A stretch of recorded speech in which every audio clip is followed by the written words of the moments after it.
Many people hold that the truth of existence is an either-or proposition. If the universal forces create all of existence, then the individual is essentially an illusory conception. And on the other hand, if the individual is a real and separate entity, then the universal is somehow denied or disproven.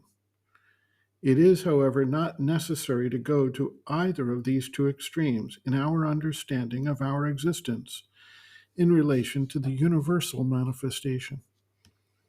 Sri Aurobindo resolves this conflict in Chapter 4 of The Life Divine, a chapter titled Reality Omnipresent. The universal is real, and each individual form, formation, or being is also real, being constituted of and being in nexus of the action for the universal forces. The individual is not wholly separate and independent, but is part and parcel of that universal creation, dependent on it and the forces that manifest for his own existence. There is a constant interchange taking place between this nexus in the form of an individual being or formation and the universal forces that are acting to create the existence we experience. These larger forces act upon us and condition and drive our responses and actions. Because they are not obviously palpable to our external senses in a direct way, we tend to know them primarily through their effects. There is, however, an intervening buffer that acts to receive the external impacts, and this is the aura, or vital envelope. As a person becomes more able to experience the impacts on the aura, he is able to begin to have direct knowledge of the interchange that is taking place, and thereby work to accept, modify, or reject the action of some of these forces. Sri Aurobindo writes, quote, "Each man has his own personal consciousness entrenched in his body and gets into touch with his surroundings only through his body and senses and the mind using the senses. Yet, all the time, the universal forces are pouring into him without his knowing it. He is aware only of thoughts, feelings, etc., that rise to the surface, and these he takes for his own. Really, they come from outside in mind waves, vital waves, waves of feeling and sensation, etc., which take particular form in him and rise to the surface after they have got inside. But they do not get into his body at once.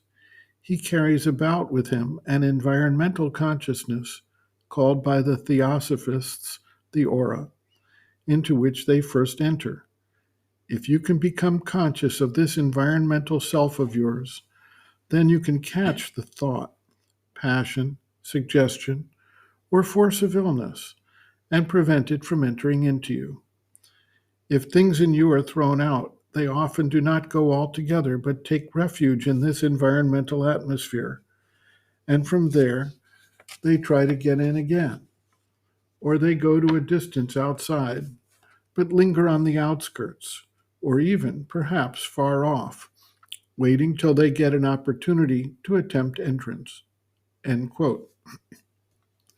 Reference, Sri Aurobindo and the Mother, The Hidden Forces of Life, Chapter 4, Cosmic and Universal Forces, page 82 to 83. A reader asks, in what way are these thoughts, feelings not our own? Are they not something that shows up as ours by the way of one's life experience? Is this not memory of sorts?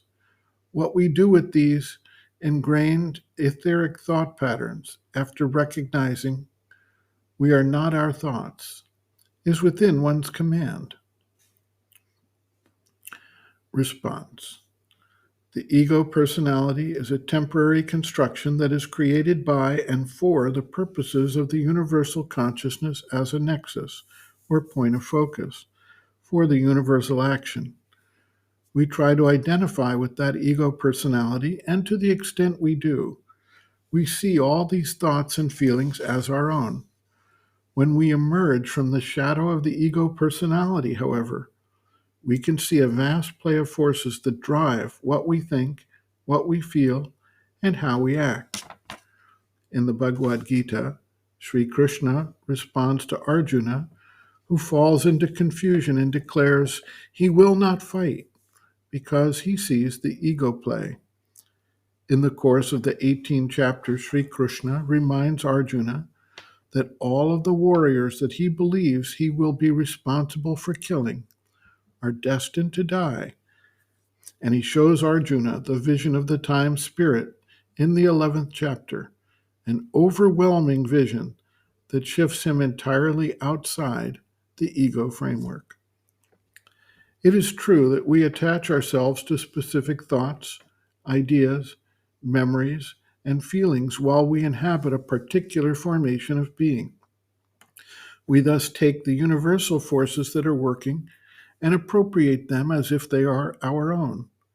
That is due to our identification with the ego personality.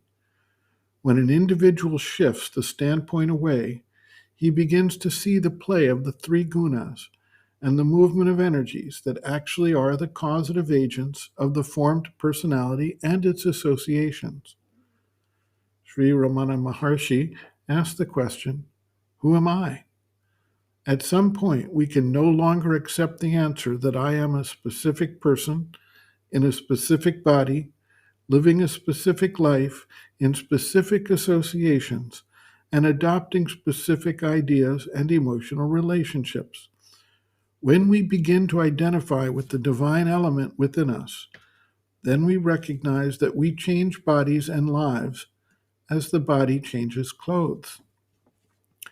In the Taittiriya Upanishad, the seeker goes successively through various stages of identification with the body, identification with the life energy, identification with the mind, identification with the causal plane of consciousness, and finally, identification with bliss, which is an aspect of Sat Chit Ananda, existence, consciousness, bliss. Each level is successively more subtle and more abstract, but has a greater reality than the temporary body-life-mind complex we inhabit temporarily.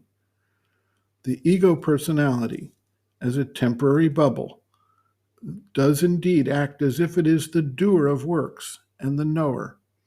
Can we really say that this is essentially the truth of the matter?